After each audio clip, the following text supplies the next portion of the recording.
Hello everybody, welcome back to my channel, welcome back to another video. We are more than we are one.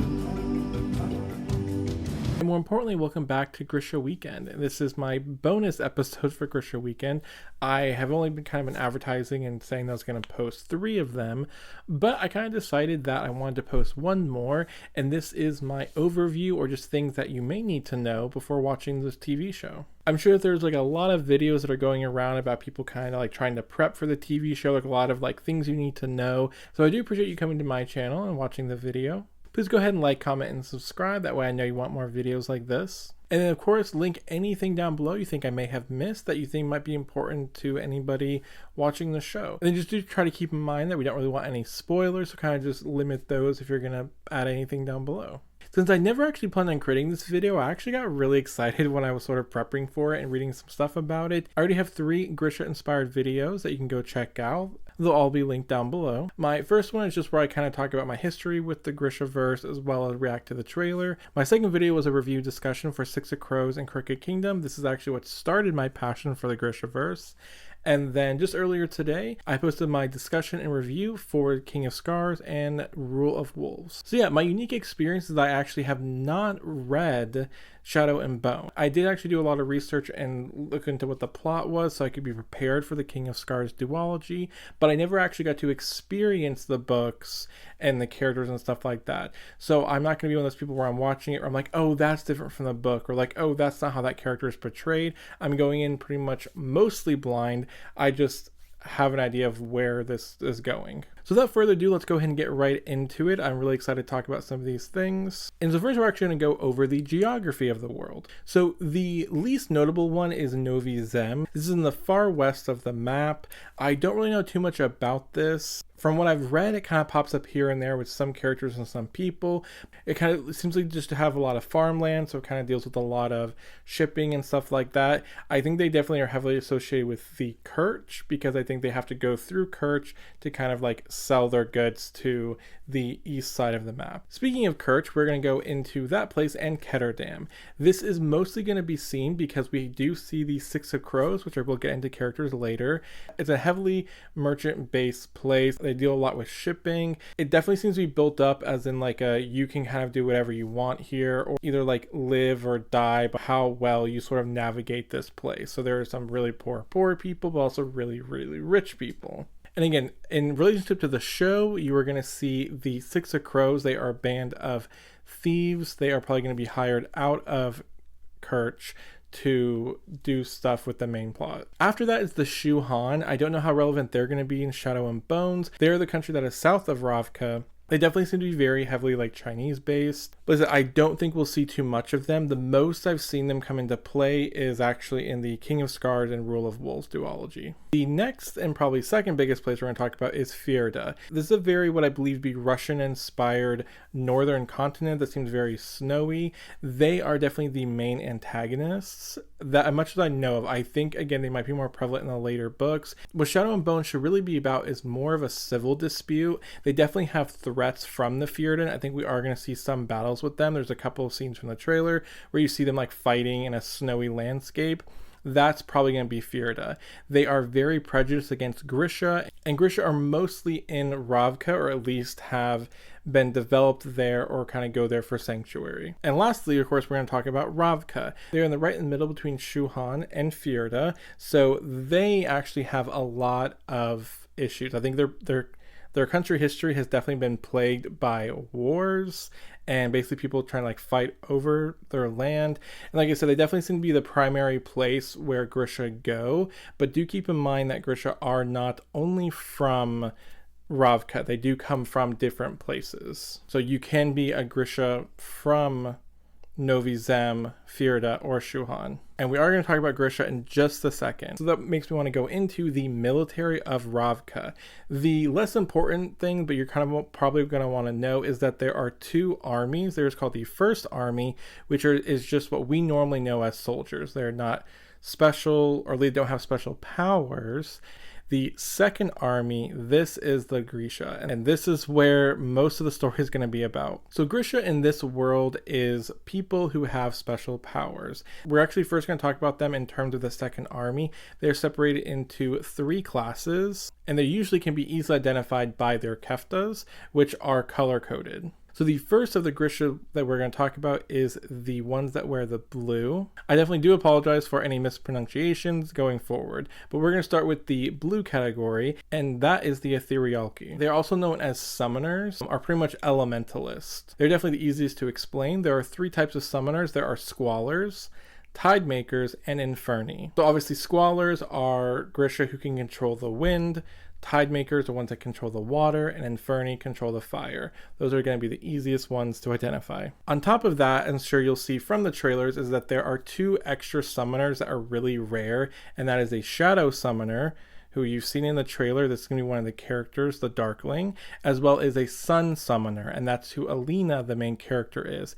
And they're pretty much the only 2 summoners of those elements. But yes, they do belong with the Etherealki, although since they are so rare, they're not really in the second army or anything like that. The second color are those that wear red, and they are the Corporalki. Corporalki immediately makes me think of like corporeal, so really like real or there. I think that's why I sort of got them confused with the Etherealki, but the Corporalki actually come from the Latin word corpus, which means body, because they are the Grisha that control the living and the dead. It's a little interesting. I definitely learned a little bit when I was searching this up, but there are really 2 main Corporalkis. There are the heart renders, who are the most dangerous because they control all the body parts. So heart renders pretty much can make your heart stop or make your lungs stop beating. They pretty much control the body. So the heart renders are essentially the attack force, and they are the most dangerous because they can just stop your heart.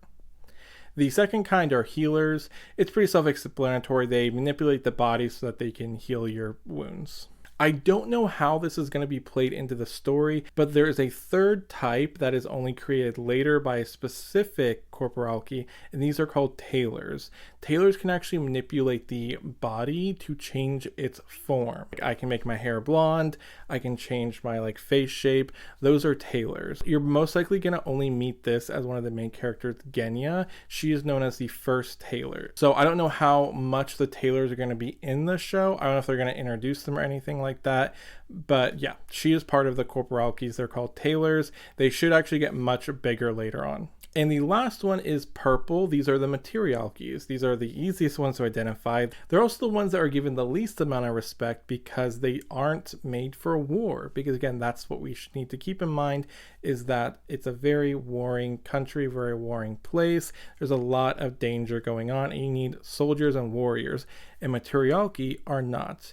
They are mostly known as fabricators. So they deal with the physical form of Grisha powers, but not physical as in body, like materials. There's only 2 sections in the Materialkis. There is the Duras, who kind of deal with physical objects. I think they say it's called Grisha steel, or ceramic or glass or something like that. They mold and develop those things and can change those. I honestly don't know how relevant they're going to be in Shadow and Bone. You actually can go back to my trailer reaction. I think I was talking about how I didn't see any purple in there, and I'm pretty sure that's probably why they're most likely not really used in the second army. And after the Duress, there is the Alchemy. And they are pretty much, as the name says, alchemist, or the chemist of the Grisha powers. They deal with poisons and explosives and stuff like that. There are actually some really interesting Materialkis in the later books, at least what I read from Six of Crows and King of Scars. The fabricators do some amazing stuff. So I don't know how overlooked they're going to be in the Shadow and Bone series, but just keep in mind that's their powers. So that's pretty much the most background I think is really necessary going into the Grisha world. I'm going to go into a little bit more about what the story is going to be setting up. So these are more specific things that you may want to keep in mind, or may help you know okay, this is what the trailer is talking about. The first is the most obvious, and this is the shadow fold. This is that big cloudy darkness they keep sailing into, or where all those creatures are attacking them and stuff like that. The shadow fold is essentially unknown to how it was created, but it's this giant scar in the middle of Ravka. It's actually a real big hindrance. It's also called the Unsea you'll see it on the map when I post it, but it's essentially right in the middle between the coasts, which we all, I'm sure, know if you've taken like any geography class or political class or whatever. The coast is very important. So it actually separates the capital, which is Oz Alta, I believe. It separates them from the sea. So pretty much I think there's a lot of travel going through the Shadowfold. So that's essentially what the story is mostly based around, is that they are always trying to set up these boats. They have people protecting them as they go through the Shadowfold, and they are attacked by the Volcra. Volcra are creatures made of the fold, and as far as I know, can only attack you within the fold. So yeah, so they kind of go from point A to point B, and inside the Shadowfold, get attacked by the Volcra, try to survive. That's the way of life for the Ravkans. That is until Alina comes along, and as you can see from Alina in the story, she is, as I said, a sun summoner. So she has the ability to summon light, and clearly light does battle darkness. So that is why she is so important to the Ravkans. Why she's important enough to be stolen by the Six of Crows, which is going to be their plotline, it seems. I'm not too sure. Clearly she's really important. They're going to be doing stuff with her. Mal is the other character in the story. He's the one that's running after Alina. They seem to be really close together. They essentially just want to protect each other. They seem to be best friends for their whole life. And yeah, that's who Mal is. And I think they're adorable. The third person in the Ravkan area you need to know about is the Darkling. He's the one that kind of talks all creepily. He's the one that like cuts her arm and sees the light. They essentially can do great things together, the Darkling and Alina. Now keep in mind, the Darkling, he is very powerful. He like controls all the shadows and stuff like that. But since his power is also shadows, when he goes into the fold, he can't do anything. So yeah, the Darkling essentially should be a really powerful summoner, but he's basically made useless inside the fold, which is why Alina and the Darkling should be so strong together, and that's kind of part of the plot. The last three characters I want to go over real quick is the Six of Crows. More in particular, there's only 3 of them in the show so far. That is Kaz, Jesper, and Inej. They are clearly hired to go and kidnap Alina. And so Kaz, he is the one with the slick back hair. He's sort of like the ringleader, the planner. Jesper is a sharpshooter, and Inej is known as the Wraith. She is really sneaky. She has a ton of knives, and she's just like a really awesome badass. The last thing I actually want to go over should be a main part of the first book, so I think it's going to be a main part of the first season. That is amplifiers. Amplifiers are just objects that are usually from animals that can increase a Grisha's power. And sometimes people, it's kind of like known that people may be amplifiers, but it's kind of like not well talked about. So I figure like that's something you guys may want to know, because I think they will kind of center on that. So I think it's really helpful if you guys knew that now, what amplifiers were. So yeah, that is it, class. We talked about the geography, the power, the politics, and a brief bit about what the story is going to be setting up, and of course the characters. So I hope that was really helpful. I'm definitely trying to explain as much as I could without going into spoilers. I'm sure a lot of this is going to be set up by the show, but it's still really nice to kind of have that way you can enjoy what's being put on the screen instead of trying to like write it down or remember like, wait, what are they talking about? Now you already know. Go in, enjoy the show. I hope we all really love it. I know most of the fans who I've talked to, we all have really high hopes for it. It looks like it's going to be great. If you have any questions about any of this stuff, like I said, let me know down below. And if I missed something or got something wrong, definitely let me know so I can go ahead and pin that comment. Like, comment, subscribe. Follow me on all my social media. I will probably be posting more videos about this after I finish the show. I'm sure I'm going to do like a show review or wrap up. So yeah, follow me on Twitter, Instagram, and Goodreads. And of course, like I said, watch my other 3 videos I posted if you want to know my thoughts about the trailer, the Six of Crows duology, or the King of Scars duology. Thank you guys so much for watching. We are less than 7 days away, and I'm so excited. So thank you for being here, and I will see you all next time. Bye now. She'll realize she has only one equal. There are no others like us, and there never will be. You have no idea how much larger a role you have to play.